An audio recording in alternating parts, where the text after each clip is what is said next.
नमस्कार स्टूडेंट्स। जापानी विदेश नीति के प्रारंभिक पहलुओं पर चर्चा के पश्चात अब हम जापान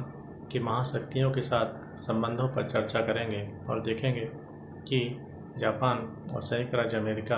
तथा सोवियत संघ और अब रूस के साथ किस प्रकार के संबंधों का संचालन जापान ने विश्व युद्ध के पश्चात किया है। सर्वप्रथम हम जापान और संयुक्त राज्य अमेरिका के संबंधों पर चर्चा करें तो हम देखते हैं कि इन दोनों देशों के संबंध घनिष्ठ मित्रतापूर्ण संबंधों की श्रेणी में आते हैं और द्वितीय विश्व युद्ध के बाद से ही संयुक्त राज्य अमेरिका और जापान दोनों ने लगभग एक समान नीतियों का ही विश्व राजनीति में समर्थन किया है और शीत युद्ध एवं शीत युद्ध के पश्चात दोनों ही देशों में इस तरह के विवाद कभी भी सामने नहीं आए जिसमें दोनों देशों के संबंधों को किसी प्रकार का खतरा व्याप्त हुआ हो। यद्यपि पूर्णतः तनाव मुक्त संबंध हम नहीं कह सकते हैं, बीच बीच में दोनों ही देशों में आर्थिक मामलों में और कुछ भू राजनीतिक विषयों पर मतभेद हुए हैं, तथापि इनके संबंधों को ज़्यादातर काल शांतिपूर्ण सहयोग का ही रहा है और इन संबंधों का आधार है 1951 में हुई सैन फ्रांसिस्को में हुई पीस ट्रीटी, जिसमें जापान में संयुक्त राज्य अमेरिका के मिलिट्री बेस स्थापित करने का निर्णय लिया और जापान की रक्षा का भार संयुक्त राज्य अमेरिका पर आ गया। इससे जापान को यह लाभ हुआ कि उसको अपनी रक्षा आवश्यकताओं पर खर्च करने की आवश्यकता ना रही और जापान को हानि यह हुई कि उसको संयुक्त राज्य अमेरिका के स्थायी मित्र माने जाने से सोवियत गुट द्वारा अविश्वास एवं शत्रुतापूर्ण श्रेणी में देखा गया और इसी वातावरण में पहले शीत युद्ध में और शीत युद्ध के विघटन के पश्चात जापान की संयुक्त राज्य अमेरिका के साथ मित्रता की इस श्रेणी में जापान की विदेश नीति प्रभावित होती रही है। संयुक्त राज्य अमेरिका के साथ जापान के संबंधों में आंशिक तनाव की जो स्थितियां निर्मित हुई हैं वह रही हैं कि जापानी भूभाग पर स्थित मिलिट्री बेसों पर जापानी प्रभुत्व की मांग किया जाना और 1960 के दशक में ही संयुक्त राज्य अमेरिका ने अमामी आइलैंड ग्रुप पर अपने अधिकारों का परित्याग करने का निर्णय लिया था, लेकिन दोनों ही देशों में ओकिनावा आइलैंड्स पर सहमति नहीं बन पाई थी और 1956 में जापान की संसद डाइट ने एक प्रस्ताव पास किया कि इनको लिया जाएगा। 60 के दशक में जापान और संयुक्त राज्य अमेरिका में treaty of mutual cooperation and security यह हुई। इसके अंतर्गत दोनों ही देशों में परस्पर सहयोग एवं सुरक्षा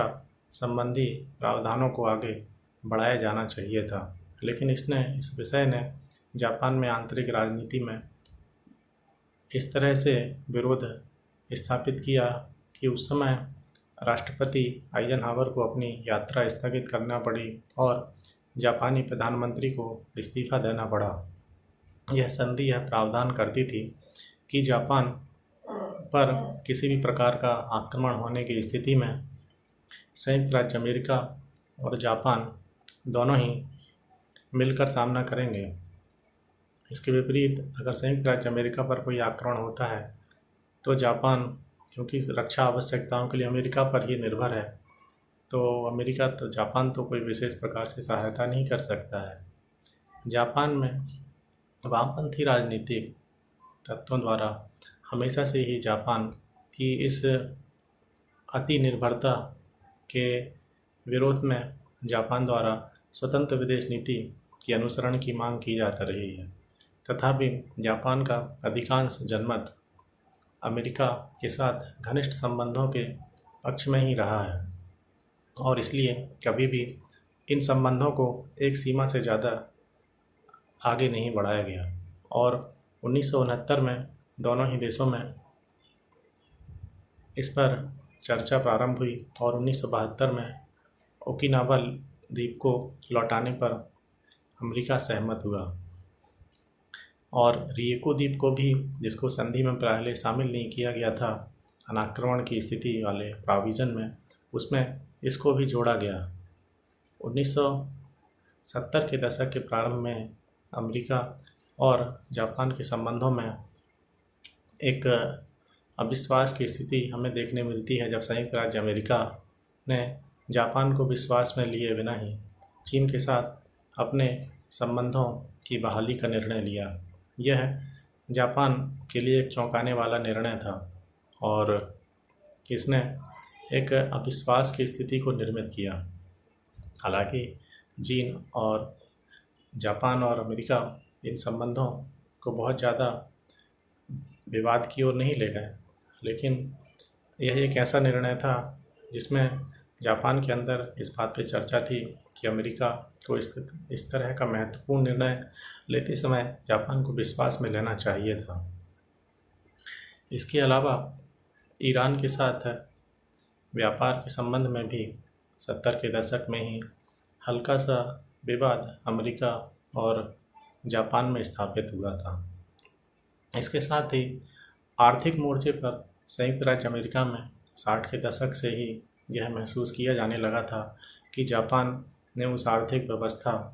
को प्राप्त कर लिया है और इसलिए जापान को अपने रक्षा संबंधों का खर्च उठाना चाहिए। और साथ ही जापान में भी इस तरह की मांग लगातार की जाती रही है कि जापान को अपने अंतर्राष्ट्रीय जगत में ज़्यादा स्वतंत्र विदेश नीति का पालन करना चाहिए। शीत युद्ध के दौरान अमेरिका और जापान का घनिष्ठतापूर्ण संबंध लगातार जारी रहा और 1979 में जब अफ़गानिस्तान में सोवियत संघ सेनाओं ने प्रवेश किया तो जापान ने अमेरिका के घनिष्ठ सहयोगी के रूप में अन्य देशों को विकास सहायता उपलब्ध कराई और सोवियत संघ पर अन्य प्रकार के प्रतिबंध लगाए। सोवियत संघ के विघटन के पश्चात शीत युद्ध की सैद्धांतिक विवाद की राजनीति का अंत हुआ और संयुक्त राज्य अमेरिका और जापान के संबंध पुनः नए ढंग से चीन के उभार और उत्तर कोरिया संकट के कारण परिभाषित होते रहे हैं। चीन के अतिरिक्त विस्तार एवं राजनीतिक भूसामरिक महत्वाकांक्षाओं ने जापान, कोरिया और अन्य पूर्वी एशिया के तटीय देशों में चिंताएं प्रकट की हैं और संयुक्त राज्य अमेरिका और जापान इस पर सहमत रहे हैं कि इस तरह की भूसामरिक चुनौतियों का मिलकर सामना ही किया जा सकता है। साथ ही उत्तर कोरिया संकट भी एक पूर्वी एशियाई देशों में एक विवाद को बढ़ाने वाला रहा है और इस पर भी जापान और संयुक्त राज्य अमेरिका के साथ साथ चीन के सहयोग को लेने का प्रयास किया गया है ताकि पूर्वी एशिया में किसी भी प्रकार के हथियारों की चुनौतियों से निपटा जा सके। इस प्रकार हम देखते हैं कि ज़्यादातर समय संयुक्त राज्य अमेरिका और जापान का मित्रतापूर्ण संबंधों का रहा है और हम क्वाड की परिचर्चा भी इसी संदर्भ में सुनते हैं जिसमें संयुक्त राज्य अमेरिका, जापान, ऑस्ट्रेलिया और भारत को जोड़ने की चर्चा अक्सर की जाती रही है। यह इस गुट का उद्देश्य सामरिक महत्व एवं व्यापार के प्रमुख समुद्री मार्गों की स्वतंत्रतापूर्ण वातावरण में संचालन हो, इसके लिए प्रयास करना है। वहीं जापान इस तरह के चीन इस तरह के किसी भी संधि गुट को अपने सामरिक हितों को हानि पहुंचाने वाले प्रयास के रूप में देखता रहा है। साथ ही चीन और जापान में प्रतिस्पर्धा का कारण एक पारंपरिक इतिहास पृष्ठभूमि से भी प्राप्त होता रहा है और इस कारण से चीन के अति विस्तारवादी रवैये को जापान अपने भविष्य के हितों की दृष्टि से भी खतरे के रूप में देखता है और इसलिए अमेरिका के साथ उसके संबंधों में घनिष्ठता में लाने का एक कारण चीन का यह अतिरिक्त महत्वाकांक्षी स्वरूप भी रहा है। इसके अतिरिक्त विश्व राजनीति में आतंकवाद की एक प्रमुख समस्या के रूप में उदय ने भी जापान और अमेरिका के घनिष्ठ सहयोग को बढ़ाया है और अनेक मंचों पर ये दोनों ही देश मिलकर काम करते रहे हैं। कभी कभी जापान के अमेरिका के प्रति इस स्थायी रुझान या झुकाव को जब हम देखते हैं तो उसे अनेक विशेषज्ञ एशिया प्रशांत के ब्रिटेन के रूप में भी परिभाषित करते हैं। अर्थात हम संयुक्त राज्य अमेरिका से अलग इनकी विदेश नीति में हमें कोई प्रमुख निर्णय प्राप्त नहीं होते हैं और यह दोनों ही देशों के राष्ट्रीय हितों एवं व्यापार को बढ़ाने में एक प्रमुख सहयोगी के रूप में सामने आता है। संयुक्त राज्य अमेरिका और जापान की इस चर्चा के बाद अब हम चर्चा करेंगे कि सोवियत संघ और जापान के संबंध किस प्रकार के हैं और किस प्रकार के रहे हैं। सोवियत संघ, जैसा कि हम जानते हैं कि द्वितीय विश्व युद्ध में मित्र देशों की तरफ से जापान, जर्मनी इन देशों के विरुद्ध संघर्ष में शामिल था, लेकिन 1945 में ही जापान के द्वारा हम अगले वीडियो में इसकी चर्चा करेंगे।